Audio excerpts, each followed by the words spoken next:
Well, West Indies women remain winless against touring England, losing the second T20 international by 16 runs on Wednesday night at Kensington Oval in Barbados.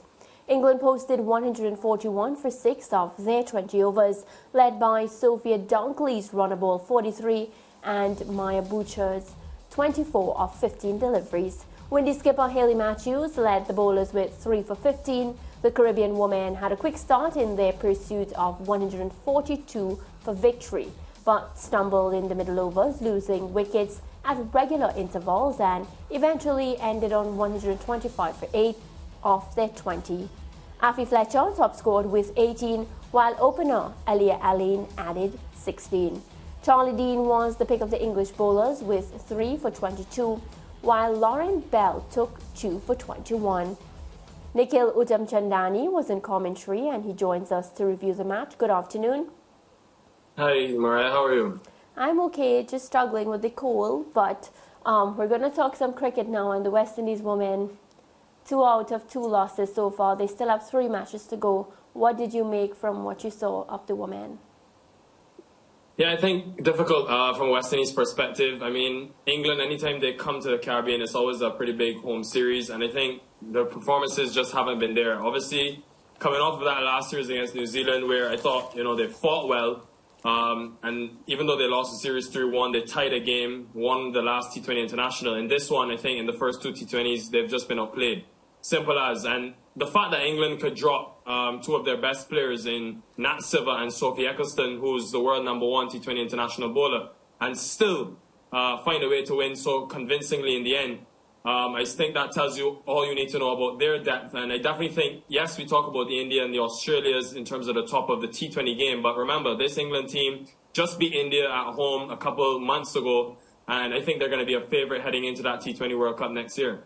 One of my fears surrounding this West Indies women team was always when, there would be no more Stephanie Taylor and Deandra Dottin, what would happen to the core of the players that would always step up and ensure that we got across the line most times. Now, we know Stephanie is out with injury, Deandra Dottin no longer part of the Windies setup, so it makes it feel as if, it comes down just to the remaining senior players, even Anisa Mohammed, not a part of this setup right now. So, any youngsters, Nikhil, that you would have seen in these first 2 T20s up close that, have stood out for you? Well, I think it's a fantastic question. I mean, let's look at England and the fact that you see someone like a Lauren Bell, 21 years old, and the way that she's developed in the Caribbean. Charlie Dean, 23 years old, just taking her first 3 wickets last night in T20 international cricket. So they have actually put aside someone like a Catherine Bratton, the one international format, and Kate Cross, who are veterans and probably will go down, in the ICC Hall of Fame when their careers are done. But they've put them aside and, sort of minimize their responsibilities to develop those younger talents. Whether they stick with that in the World Cup will be something to see. But I definitely think when you look at the West Indies team, it's a strategy that they can employ. We saw someone like a Shabika Gajnabi, 22 years old, batted at number 8 yesterday, and I think she put up a fighting 17 from 16 deliveries. The intent she showed. Even the 2 under-19 players, we haven't seen Trishan Holder, but in the 2 T20 internationals, Janaba Joseph from Trinidad and Tobago, the way she's advanced down the track against the spinners, and she's not been afraid, even on, at times coming in where the West Indies have been under pressure. So I do think there's something there. You saw Keja Schultz, 25 years old, making her debut in the One Day International Series and taking 2 early wickets. Sherry-Ann Fraser's 23 and continues to grow with confidence every game. So there's the talent there. It's just, I think, it comes down to investing in it. I mean, the Deandra Dottins, the Stephanie Taylors, and the Hayley Matthews, they served West Indies cricket for such a long time. But I definitely think it's a new era, and I think this series is a great eye-opener to see that it's time to invest in that younger talent.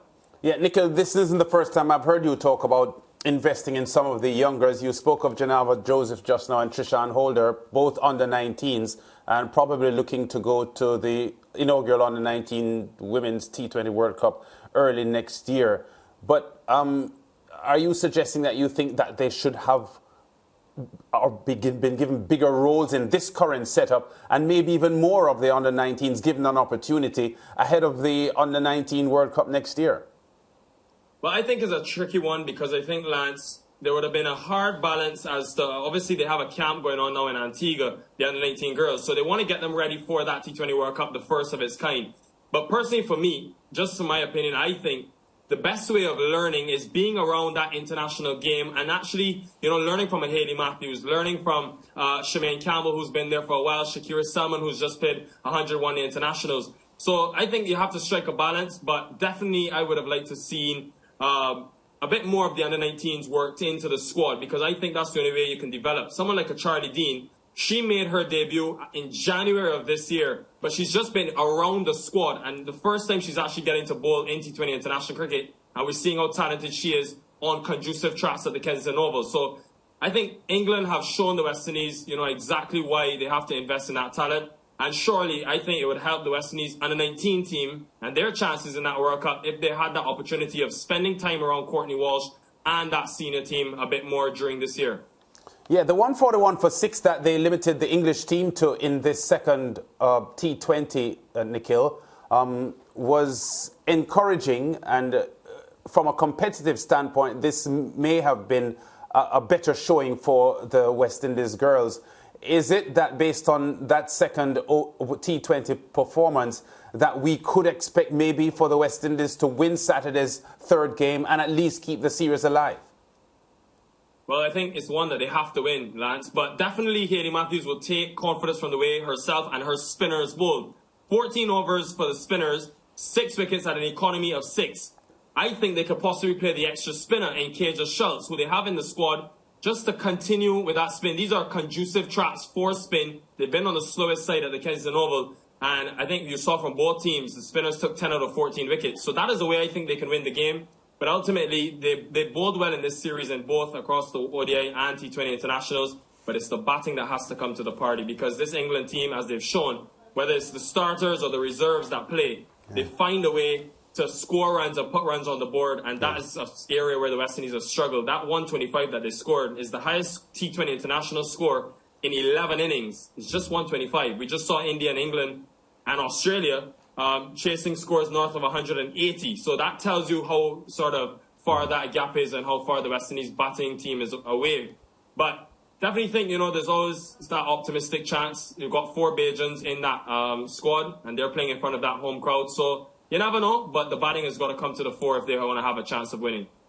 All right, Nikhil, I want to thank you so much for your time and, of course, continue the good work on commentary that you do.